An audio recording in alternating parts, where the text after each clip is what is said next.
Ok la team, on va faire un point sur l'actualité avec les marchés aujourd'hui qui semblent se reprendre. Jeudi 18 avril aujourd'hui. Donc suite voilà ici il parle de 4 jours de défaite, les 4 derniers jours voilà, jeudi. Donc depuis le début de la semaine, on avait semble-t-il que des baisses. Et là aujourd'hui, ça tente de se reprendre. En fait, ce qu'il faut voir là, c'est que les marchés ont globalement digéré bah, l'attaque de l'Iran sur Israël. Et en même temps, le discours de Powell, Jérôme Powell, le président de la Fed, qui a dit que bah, il devra maintenir les taux plus longtemps pour combattre l'inflation. Donc l'inflation qui repart en ce moment à la hausse et surtout alimentée là, par les tensions géopolitiques. Voilà, c'est en fait on a des signes de reprise d'inflation et il a déclaré que il faudra sûrement garder les taux plus longtemps en place. Et ça, bah, ça a pesé sur les marchés. Et donc on a eu des marchés qui ont chuté là depuis le début de la semaine, mais aujourd'hui ça se reprend un peu. Donc très bien pour ça. Maintenant, c'est bien aidé par les résultats des entreprises. On est en pleine saison des résultats. Tous les trimestres, les entreprises sont tenues de dévoiler leurs résultats. Voilà, c'est le devoir de chaque entreprise qui est listée sur les indices, voilà. Toutes les entreprises qui sont listées en bourse sont tenues d'être transparentes et de dévoiler leurs résultats pour que les investisseurs aient une vue globale et décident ou non d'investir. Et donc là, vous avez par exemple TSMC qui concerne la fonderie, les semi-conducteurs qui explosent ses revenus et voilà, qui signe d'excellents résultats face à la forte demande des puces IA pour l'intelligence artificielle. Et ça aide en fait les marchés à se reprendre, on va dire. Donc en dehors de ça, sur l'actualité aux États-Unis, bah, on a Biden hein, qui sombre dans la démence et qui est de plus en plus sénile. Hein. Là, en gros, il a un peu déclaré que voilà, j'ai fait savoir aux Israéliens de ne pas entrer dans Haïfa. Donc Haïfa qui est une ville israélienne, donc en fait qui est la troisième plus grosse ville israélienne. Donc en gros, il demande à Israël de ne pas attaquer Israël. Vous voyez, c'est un peu, voilà, il est un peu perdu, vous voyez. Et donc voilà, il regarde dans le vide et tout. Il est vraiment très très sénile. Donc, à côté de ça, bah, Joe Biden qui teste un peu sa popularité. Hier, là, on l'a vu entrer dans un restaurant et en fait, tout le monde l'ignore, en fait, comme souvent. Et donc, c'est contraire, on va dire, un peu à Donald Trump. Donald Trump, où il part, en fait, il est adulé, tout ça. Et là, on voit que Joe Biden, là, il était dans un restaurant. Là, je vais vous remontrer son entrée ici. Ici, il est rentré et là, en fait, les gens, voilà, c'est à peine s'ils le calculent, voilà, ils lui disent bonjour quand même et tout ça. Mais voilà, tout le monde le laisse, voilà. Il n'est pas très, très adulé, on va dire. Donc ça, c'est des petits faits divers, c'est rien du tout. Mais ça peut compter hein, pour les élections américaines quand même. Pendant ce temps-là, les rivaux, on va dire, des États-Unis, eux, bah, signent toujours plus de victoires, on va dire, de partenariats. Ici, on a la Colombie qui annonce qu'elle souhaite rejoindre les BRICS dès que possible. Donc, voilà un autre membre qui pourrait arriver pour l'alliance des BRICS, l'alliance Chine, Russie, Inde, tout ça. Donc, les BRICS deviennent de plus en plus puissants. Vous voyez? Et là, vraiment, ça va commencer à peser face à toute puissance américaine et occidentale. Donc là, voilà, on a la Colombie aussi qui souhaite joindre les rangs. Et il n'y a pas que la Colombie. Hein. On a une bonne trentaine de pays, voire plus, qui veulent rejoindre l'Alliance. Donc en tout cas, en Europe, l'Europe se porte bien, les marchés européens, puisque on est sur le point de baisser les taux. C'est ce qu'on attend aux États-Unis. Pour l'instant, ça n'arrive pas. Aux États-Unis, on va même peut-être repousser l'échéance pour baisser les taux. Et là, en tout cas, en Europe, on parle déjà de juin pour une baisse des taux. Puisque l'inflation en Europe est déjà aux alentours de 2,4%. C'est assez bas, c'est proche de l'objectif final des 2%. Et donc l'Europe peut se pencher. Maintenant, Christine Lagarde a averti. Hein, parce que là, avec les conflits qui se passent, les prix des matières premières, du pétrole qui pourrait à nouveau exploser, elle a mis des guillemets à une baisse des taux d'intérêt. On va dire que elle va faire ça si tout se passe bien. Elle va baisser les taux si voilà, ça se passe comme prévu et que l'inflation continue de baisser. Donc on n'est pas vraiment sûr encore, mais en Europe, ça a l'air de bien partir, on a l'air de partir vers une baisse de taux. Ce qui fait que les actions en Europe font que de monter en ce moment. Donc l'actualité de la journée, le retour de Binance que j'ai titré, la Binance qui obtient une licence réglementaire complète à Dubaï. Donc Binance maintenant est bien réglementé à Dubaï, enfin j'ai envie de dire. Et Binance connaît plusieurs actualités bénéfiques. Là, Binance qui s'apprêterait donc à payer une amende d'environ 2 millions de dollars afin de réintégrer même le marché indien en tant qu'entité enregistrée. Donc là, ça, c'est une bonne nouvelle parce que là, Binance va redémarrer donc ses opérations en Inde en tant qu'entité enregistrée, conforme à la Financial Intelligence Unit. Donc Binance, là, qui au Moyen-Orient, Asie, recommence, s'est enregistré et va opérer pleinement. Et là, voilà, Binance qui se fait tout petit un peu aux États-Unis depuis qu'ils ont, voilà, que le PDG Changpeng Zhao a quitté l'entreprise. Binance se fait tout petit, mais Binance quand même travaille bien. Et voilà, sort même de nouveaux produits. Ici, Binance qui lance Binance Mega Drop, donc une nouvelle plateforme de lancement de tokens avec des airdrops et des quêtes Web3. Donc vous voyez que voilà, on a encore un nouveau produit chez Binance, c'est les ronds. Hein. Il n'y a pas d'autre entreprise qui propose plus de produits que Binance.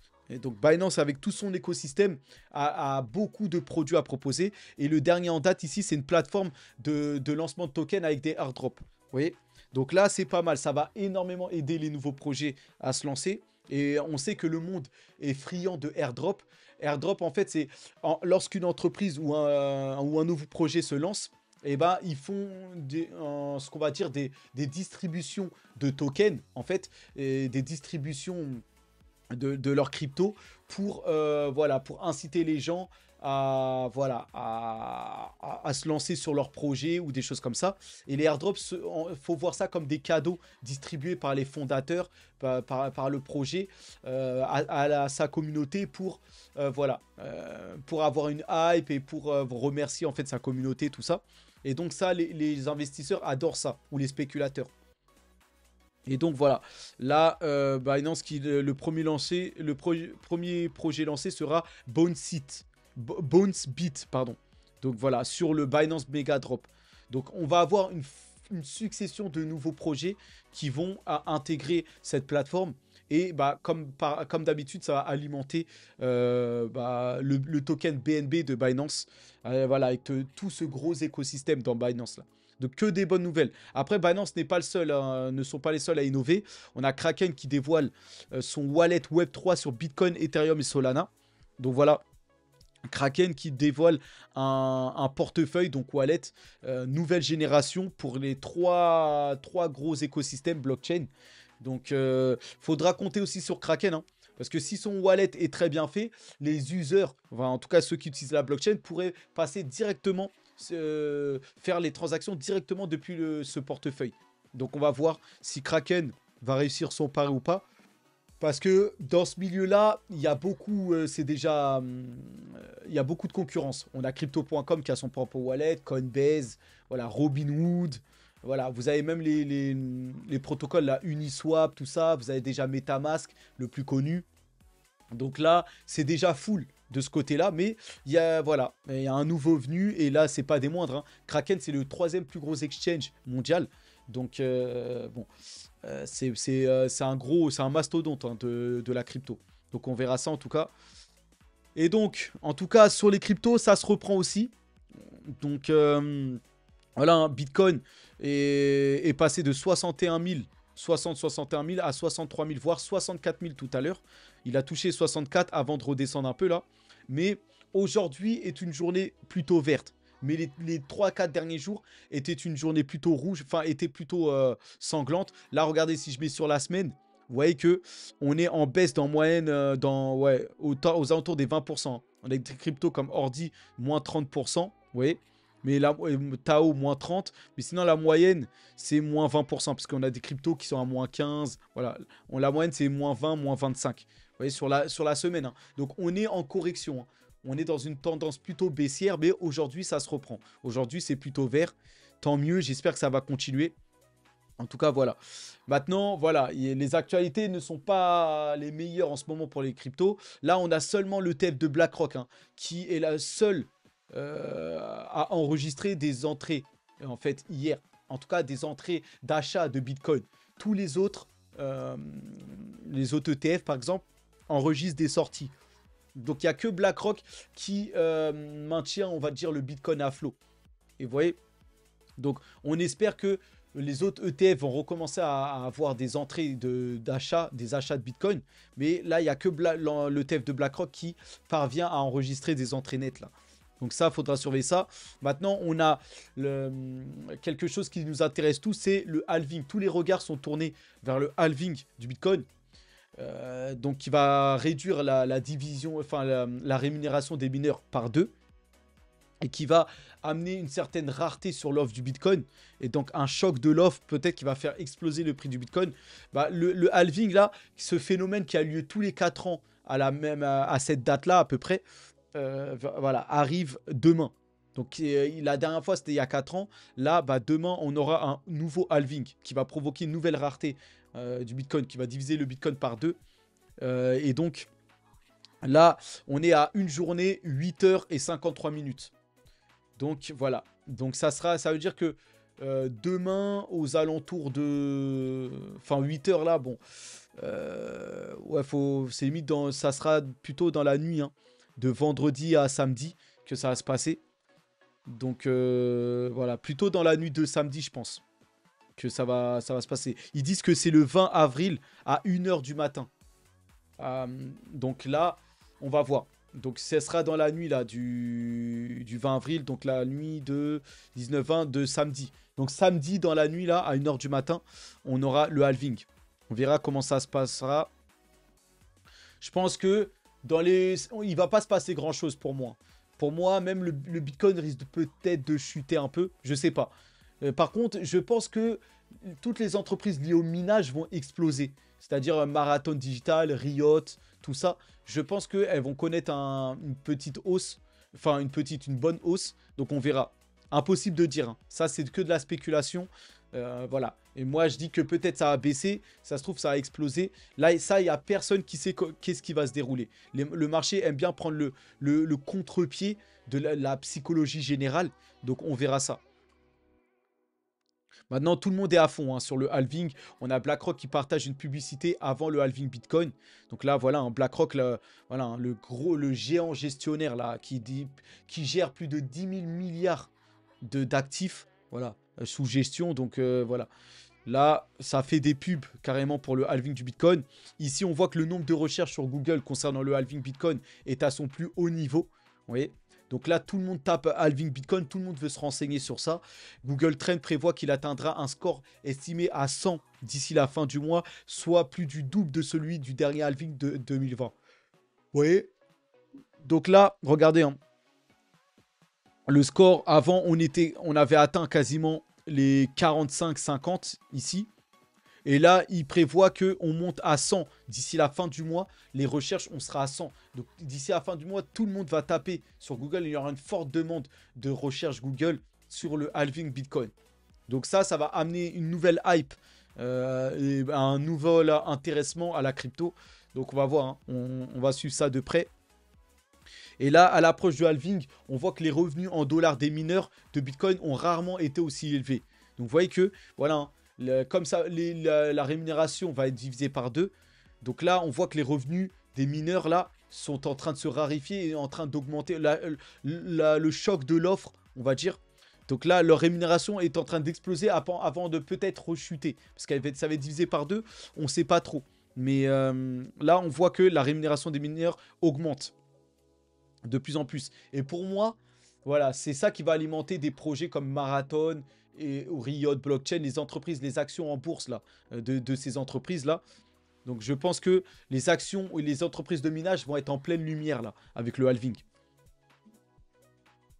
Là, Coinbase qui nous fait un petit rapport sur image qui nous montre que bah, à chaque bull run, ça prend de plus en plus de temps. Vous voyez là, en orange et voire même en rouge, on voit que le bull run allait très vite. Ça montait très haut, très vite. Vous voyez ? Regardez pour ce qui est en tout cas du orange là, le premier cycle en 2011, c'est monté très vite, très haut. avant de vite rechuter. Ensuite, le rouge, c'était de 2011 à 2015. C'est allé aussi vite, mais voilà, moins vite que le premier. Mon premier était vraiment rectiligne, vraiment vertical. Le deuxième, ça a pris un peu plus de temps. Ensuite, le troisième, c'est le bleu. Vous voyez, le bleu, on est vraiment y a monté crescendo pour le bull run. Vous voyez, avant que ça chute.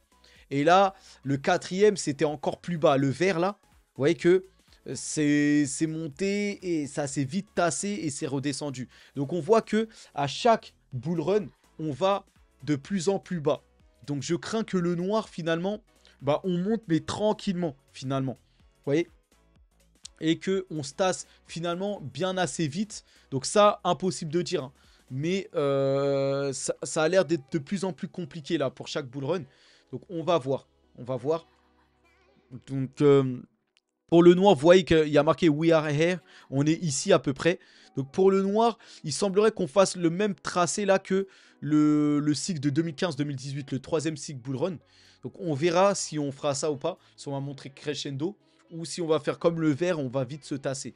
Mais là, on est déjà en train de prendre un chemin qui nous montre que on va finalement monter en bull run de manière tranquillement, en fait, sur le temps, plutôt que ce soit d'un coup, en fait, des explosions. En tout cas, c'est ce que nous montre l'image. Hein.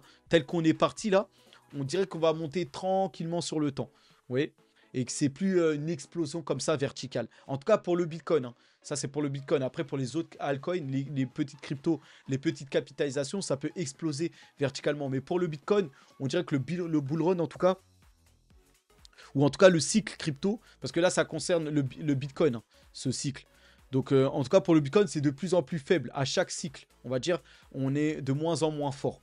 Donc on verra si ça se poursuit. Mais malheureusement, bon, vu que le prix du Bitcoin, la capitalisation est très élevée, bah, je pense que ça va se poursuivre. Le Bitcoin ne sera plus capable de faire des x10 comme ça en un seul bull run. Là, ce qui nous attend pour le Bitcoin, au meilleur, c'est une sorte de x4. C'est ce que tout le monde dit. Donc on verra. En tout cas, voilà, Bitcoin qui continue son expansion. Là, le Bitcoin Depot, là, c'est ces distributeurs de voilà, automatiques spécial Bitcoin qui vont être installés partout. Hein. Bitcoin Depot, donc l'entreprise qui est derrière là, ces distributeurs, annonce son intention d'installer des distributeurs automatiques de Bitcoin dans 66 magasins Fairway à travers les États-Unis. En avril 2024, la société a dépassé son objectif de déploiement de 8000 ATM Bitcoin. Donc là, ils veulent en mettre 66 dans 66 magasins différents. Donc voilà, c'est pas mal. Mais bon, 66, bon, ça reste correct. Mais ça se démocratise, surtout aux États-Unis. Après, comme d'hab, on sait, hein, les autres pays vont suivre. Et ça va arriver en Europe. Et 3-5 ans après, les pays européens auront ces distributeurs de Bitcoin. Donc voilà, pour l'instant, c'est aux États-Unis que ça se démocratise. Voilà. Et ensuite, ça ira petit à petit dans le reste du monde. Pour Solana, pas d'actualité hein, vraiment sur Ethereum, tout ça. Mais Solana qui recommence à... c'est son volume là, ses volumes impressionnants. Et donc là, voilà, plus d'1 million de portefeuilles actifs ont interrogé hein, avec la blockchain Solana au cours des dernières 24 heures. Donc voilà, un Solana qui va recommencer à partir en fort volume de transactions, en forte hype. Là, on voit hein, que c'est en train de remonter. Ici, là. Vous voyez ici. On voit que là, on dirait une nouvelle marche en avant. Et c'est prouvé par rapport à son DEX. Regardez, hein, le sol perpétuel, là, le volume sur Jupiter Exchange surpasse les 500 millions. Donc, on voit que, voilà, Solana, là, le volume sur son DEX sont en train d'exploser. Donc, la hype va revenir peut-être sur Solana. On verra ça. Donc, voilà. Et Grayscale qui déclare être confiant à 100%. Hein. C'est pas à 90, 95, à 100% sur le fait que d'autres ETF crypto spot que Bitcoin et Ethereum seront approuvés à l'avenir. Donc, on est en train de voir si l'ETF Ethereum spot peut être approuvé. Après les ETF Bitcoin spot, là, c'est produit en bourse pour vous exposer au Bitcoin et bientôt à Ethereum. Mais Grayscale parie même qu'à 100% qu'on aura d'autres ETF sur d'autres cryptos, peut-être justement sur Solana ou Ripple, vous voyez, mais d'autres cryptos se verront approuvés en ETF. Moi, je parie sur Solana et Ripple après Ethereum, mais bon, je sais pas, on verra. Mais en tout cas, Grayscale est sûr à 100%. Donc, c'est une très bonne nouvelle. Ici, par rapport à Solana aussi, On a le lancement d'un projet qui s'appelle Zeta, la Zeta Foundation, avec le projet Zeta Market, une sorte de projet de trading, on va dire, sur la blockchain Solana. Et là, ils disent qu'ils vont lancer leur token Z et ils vont devenir aussi la première layer 2 sur Solana. Donc voilà, c'est un projet qui va être sur Solana et il se considère comme une layer 2 maintenant de Solana. Donc ça serait la première layer 2. Donc on verra comment ça va se développer. Mais ça, des layers 2 sur Solana, ça promet d'être très très rapide et très scalable. Donc on verra ça. Mais ça va alimenter complètement le réseau Solana, ça aussi. Donc beaucoup de bonnes nouvelles encore pour Solana. Et donc c'est une très bonne chose.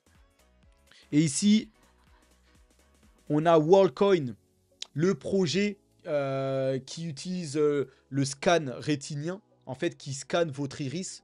Et voilà, qui vous permet de peut-être débloquer des choses ou de verrouiller ou d'avoir le contrôle. Voilà, bah, ce projet-là, WorldCoin, lancé par Sam Altman, qui est derrière ChatGPT. Voilà. Ici, ils vont lancer leur World Chain.